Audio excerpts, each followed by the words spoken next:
Welcome to Microscope Adventures, Plant Investigators. Today, we're taking a closer look at the hidden world within a leaf. Stomata. These tiny pores might seem insignificant, but they play a vital role in a plant's survival. Let's use our microscope to see them in action. Plants are amazing organisms that can create their own food through photosynthesis, but just like us, plants need to breathe.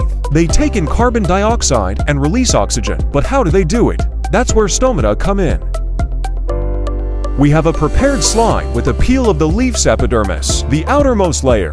This is where most stomata are located, so get ready to see something amazing. Wow, look at those tiny openings. Those are the stomata. See how they're surrounded by two guard cells. These guard cells open and close, regulating the size of the pore.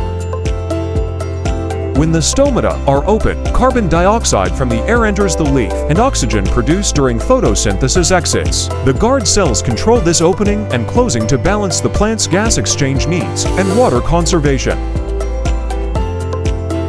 Stomata are like the tiny lungs of a plant, essential for respiration and gas exchange. By regulating the flow of gases, they play a critical role in a plant's growth, survival, and the overall health of our planet's ecosystems. By using our microscope, we were able to see the fascinating world of stomata. These tiny pores play a vital role in plant respiration and gas exchange, highlighting the amazing adaptations plants have for survival.